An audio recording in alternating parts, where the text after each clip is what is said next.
Bem-vindas ao debate. Hoje, o nosso espaço é totalmente dedicado ao intercâmbio intelectual, explorando múltiplas perspectivas sobre um movimento que está redefinindo o mundo corporativo. Estamos falando daquela transição imperativa do RH, sabe? Aham, de sair do operacional para o estratégico. Exatamente. Daquele salto de um setor reativo, focado em apagar incêndios e lidar com burocracia, para se tornar um verdadeiro parceiro de negócios orientado por dados. Eu defendo aqui que essa virada só acontece por meio de reformas estruturais muito profundas. E eu já vejo isso por um ângulo mais tático e imediato. Eu defendo que a verdadeira estratégia hoje é entregar as curas nas mãos das próprias pessoas, através de empoderamento individual. Certo, mas o consenso entre nós, logo de cara, é claro. Os dados são o ponto de partida, né? Um painel cheio de métricas não significa absolutamente nada se você não entende que esses números são eles são apenas sintomas, não as causas. Totalmente. A discordância e onde as nossas visões começam a se separar de um jeito bem fascinante é como nós aplicamos a cura para esses sintomas. Sim, a discordância não está no diagnóstico, está no tratamento. E eu vou direto ao ponto. Para mim, a verdadeira virada estratégica do RH exige uma revisão da arquitetura organizacional. Tipo, se os números estão ruins, a fundação precisa ser reconstruída. Olha, reconstruir a fundação é ótimo, eu concordo, mas leva muito tempo. E ferramentas de flexibilidade atacam a raiz comportamental e emocional dos problemas diários, sabe? Bem mais rápido. Deixa eu expandir um pouco a minha visão sistêmica, porque acho que precisamos olhar para o mecanismo do problema. Quando a gente vê uma taxa de turnover passando a marca dos 20%, isso é considerado de alto risco. Com certeza, é um alerta vermelho. E não estamos lidando com um mero dia ruim no escritório, né? Estamos lidando com falhas graves de design organizacional. É como planejamento urbano. Tentar resolver um turnover de 20% só oferecendo mimos pontuais é como tentar resolver o trânsito caótico de uma metrópole dando carros mais confortáveis para as pessoas. Peraí, mas um carro mais confortável ajuda muito no estresse do trânsito. Ajuda o motorista a sofrer menos, sim, mas não resolve o fato de que a rodovia precisa de mais 2 faixas, entende? A arquitetura está errada. Entendi o seu ponto. Se as pessoas estão saindo em massa ou se a gente leva um tempo absurdo para fechar vagas estratégicas, a ação prática do RH tem que ser estrutural. Precisamos redesenhar os primeiros 90 dias de onboarding, auditar o alinhamento cultural. Eu entendo o apelo das soluções rápidas, mas sobre a minha perspectiva, dados alarmantes exigem a reengenharia dos processos. A sua analogia do planejamento urbano é muito boa. Eu concordo que a rodovia precisa ser ampliada. A estrutura macro é inegável, mas aqui está o ponto cego dessa abordagem puramente estrutural, sabe? Qual seria? Reestruturações sistêmicas demoram trimestres, às vezes anos, para refletir na ponta da operação. Enquanto o comitê de diretoria discute o realinhamento cultural, a empresa está sangrando talentos agora, hoje, terça-feira à tarde. Mas a pressa não pode justificar o abandono da estratégia de longo prazo. Nós temos que olhar para o futuro. Não é abandono, é sobrevivência. O mercado baliza que substituir um colaborador custa facilmente entre 1 e 2 salários da posição. É um dreno de capital massivo. A fuga de talentos não é uma rejeição filosófica ao plano de 5 anos da empresa. Você acha que é o quê, então? É uma rejeição à rigidez das contrapartidas do cotidiano. O colaborador vive o hoje. Se ele tem necessidade de mobilidade ou precisa de suporte em saúde, e a empresa oferece um pacote engessado, ele se sente invisível. A ação mais incisiva para estancar esse sangramento não é prometer uma rodovia nova para 2026. Mas munir o colaborador com poder de escolha hoje. Exato. Ferramentas modernas de benefícios flexíveis alteram a equação de valor no presente. O profissional de alto desempenho vai embora porque o plano de saúde rígido da empresa não atendeu a uma necessidade médica da família dele, isso é uma falha inaceitável. É um talento perdido por pura burocracia, né? Sim, mas eu enquadraria isso de forma diferente. Isso, para mim, ainda é uma falha do sistema macro. A empresa desenhou uma arquitetura de compensação míope. A questão é que a flexibilidade por si só não substitui o motor estrutural da gestão. Como assim? Me dá um exemplo. Pense na liderança. Se o gestor é tóxico, se não há justiça interna nas promoções, se a carga de trabalho é desumana, nenhum cartão de benefícios flexível vai impedir esse profissional de aceitar a ligação de um recrutador concorrente. Acreditar que a autonomia tática compensa falhas crônicas de design é ignorar o elefante na sala. Tá, mas eu nunca sugeriria que a flexibilidade compensa assédio moral ou uma liderança destrutiva. O problema é que você está assumindo que todo turnover nasce de um cenário tóxico extremo. Mas muitos nascem. Muito, sim, mas a maioria das empresas não sofre de toxicidade crônica generalizada. Elas sofrem de atrito e desgaste cotidiano. O distanciamento emocional. Isso nos leva a um ponto muito mais perigoso do que as pessoas que saem da empresa, que são as pessoas que ficam. O atrito silencioso. Você está falando daqueles que permanecem na folha de pagamento, mas, já se desligaram mentalmente? É uma excelente transição. Porque o que mais me assusta não é o pico de turnover.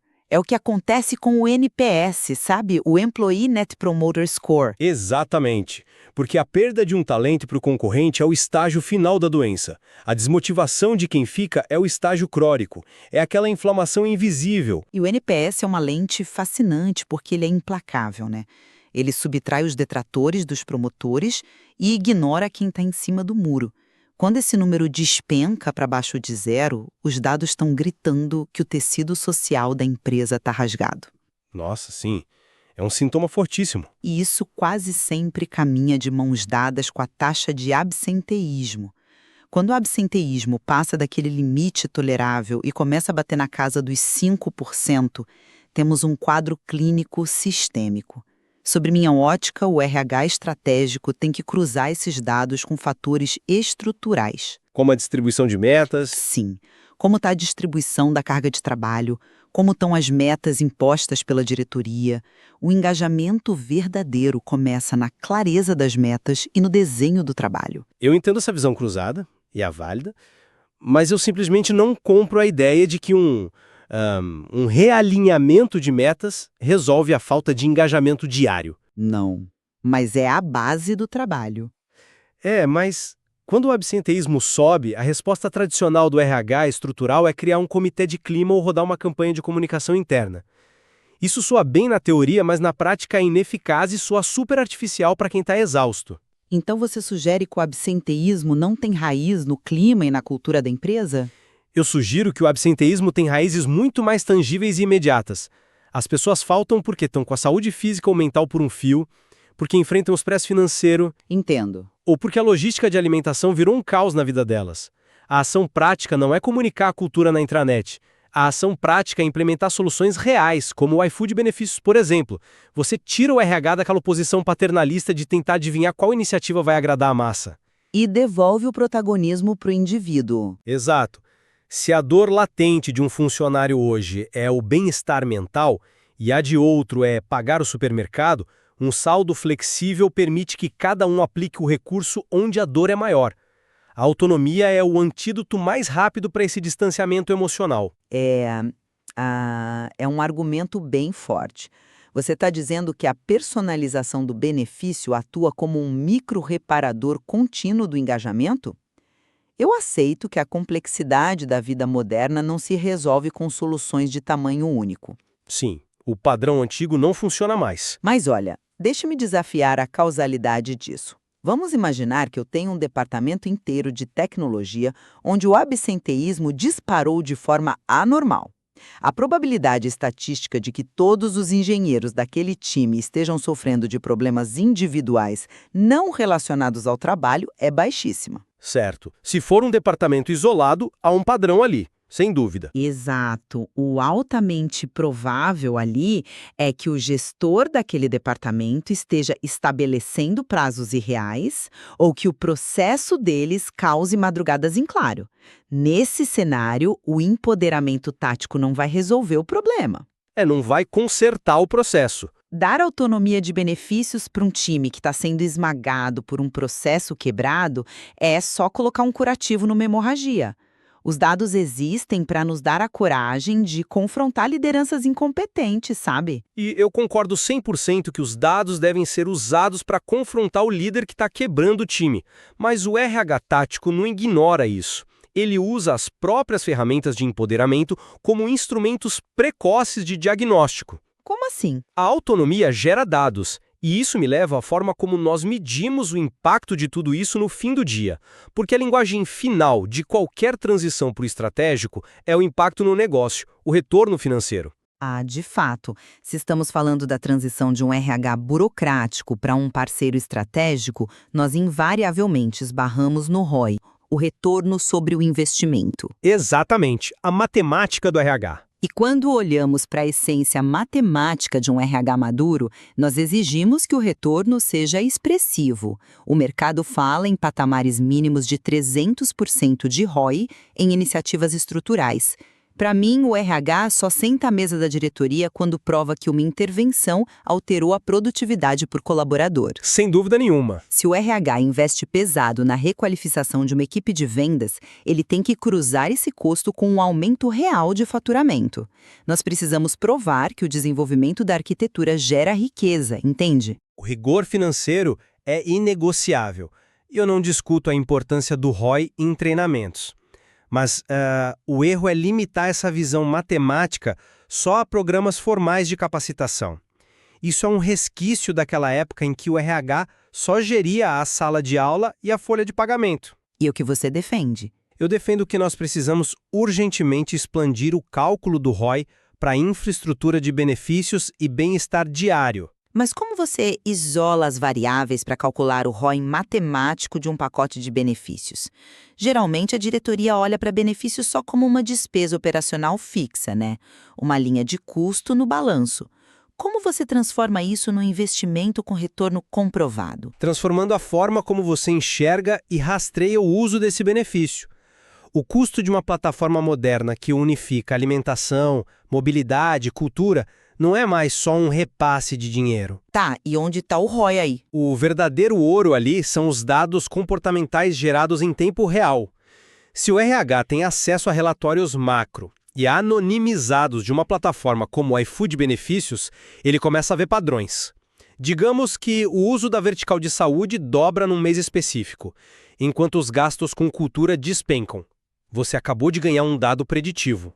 Um dado preditivo de quê exatamente? De exaustão. De que aquele time parou de ter lazer e passou a tratar de saúde básica. A verdadeira maturidade analítica não é só medir se um treinamento gerou vendas, é usar os dados táticos no presente para antecipar quedas de clima antes que elas virem um absenteísmo de 7%. Entendi. E, consequentemente, destruam a sua produtividade. O ROI de um benefício flexível é gigantesco porque ele atua na prevenção da perda. É o dinheiro que você deixa de perder com turnover. Olha, essa é uma linha de raciocínio fascinante do ponto de vista sociológico. É como tentar ler o pulso da organização em tempo real. Mas eu vejo um perigo enorme aí, sabe? Eu não estou totalmente convencida porque esbarramos na armadilha clássica da estatística. Confundir correlação com causalidade. Por que você acha que seria uma confusão? Porque o comportamento humano fora do trabalho tem infinitas variáveis. Se você vê um salto de 30% nos gastos com saúde naquele departamento no mês de junho, como o RH pode afirmar com segurança que isso é sintoma de burnout iminente causado pela empresa? É uma boa pergunta. Pode ser só um surto sazonal de gripe que está varrendo a cidade, né? Se a gente tomar decisões estratégicas macro, como afastar um gerente, baseados só na variação de consumo de um cartão, corremos o risco de criar narrativas fantasiosas. Esse é o grande desafio analítico, separar o surto de gripe do burnout sistêmico. Mas é exatamente aí que entra a maturidade do People Analytics. Você não olha para a vertical de saúde num vácuo. Você cruza com o quê? Se foi só uma gripe sazonal, o consumo de saúde sobe, mas o horário em que as pessoas desligam o computador continua normal. As entregas continuam no prazo. Agora, se o gasto com saúde dispara, o INPS do time cai 3 pontos na mesma semana e o log-off médio passa das 8 da noite, isso não é o vírus da gripe, é o vírus da má gestão. Justo. Se você cruza múltiplas fontes de dados, o sinal fica bem mais limpo. Exato. Nós não podemos continuar gerindo pessoas olhando para o espelho retrovisor. O turnover é espelho retrovisor. O tempo médio de recrutamento é retrovisor. É o resultado de algo que já aconteceu. Sim. O custo de contratação é a conta que o financeiro te apresenta meses depois que o erro estrutural já foi cometido. Plataformas táticas flexíveis dão ao RH a oportunidade de olhar pelo para-brisa. O que o colaborador valoriza hoje? A autonomia fornece à empresa a inteligência em tempo real para proteger a produtividade. Chegamos a um ponto excelente para começarmos a sintetizar as nossas perspectivas. E confesso que a ideia de olhar pelo para-brisa usando dados de comportamento tático é super provocativa. Mas do meu lado, eu ainda sustento a premissa de que o RH genuinamente estratégico tem que ter a coragem executiva de alterar a fundação do negócio. E eu concordo que a fundação é importante. Sim, se nós temos métricas precisas, a resposta primária deve ser a reengenharia sistêmica. Nós não podemos terceirizar a solução de problemas de design de trabalho oferecendo apenas conforto compensatório, sabe? A arquitetura organizacional deve ser redesenhada ativamente. E da minha perspectiva, eu reitero que desenhar uma fundação perfeita é o objetivo final de todos nós, mas a perfeição estrutural é inimiga da velocidade que o mercado exige. Os dados macros são vitais, mas só geram um impacto real quando acoplados a ferramentas táticas. Trabalhando juntos. Exatamente. O RH do futuro enxerga o funcionário como um cliente interno. O dado estrutural te mostra em qual andar o prédio está rachando, mas a ferramenta tática é o suporte de aço que impede o teto de cair hoje, enquanto a reforma acontece. Muito bom. E quer saber de uma coisa?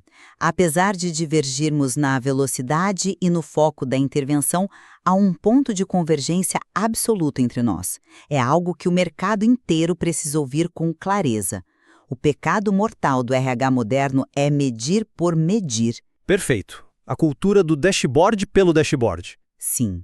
Construir painéis de controle maravilhosos, cheios de gráficos coloridos, apenas para o diretor de RH apresentar na reunião mensal do conselho e parecer sofisticado. Usar os dados só como uma ferramenta de exibição corporativa é o exato oposto do que nós dois defendemos aqui. Se o dado não provoca uma decisão difícil, ele é lixo corporativo. Eu concordo de forma veemente. Um RH forte não coleta dados por obrigação. Ele coleta dados para decidir e intervir. Nós dois concordamos que dados sem ação são apenas números frios numa planilha. Com certeza. A verdadeira prova de que o setor de pessoas virou estratégico não é um número de licenças de software que ele comprou. É a precisão com que ele traduz esses números em melhorias na qualidade de vida das equipes. E a complexidade não para de aumentar, né? A dinâmica do trabalho moderno é tão fluida que exige essa atuação ambidestra. Precisamos, simultaneamente, de líderes corajosos dispostos a reconstruir processos à minha visão estrutural e de ferramentas táticas de altíssima adaptabilidade, como você defendeu. É uma dança constante entre a macroarquitetura e a experiência microscópica do dia a dia.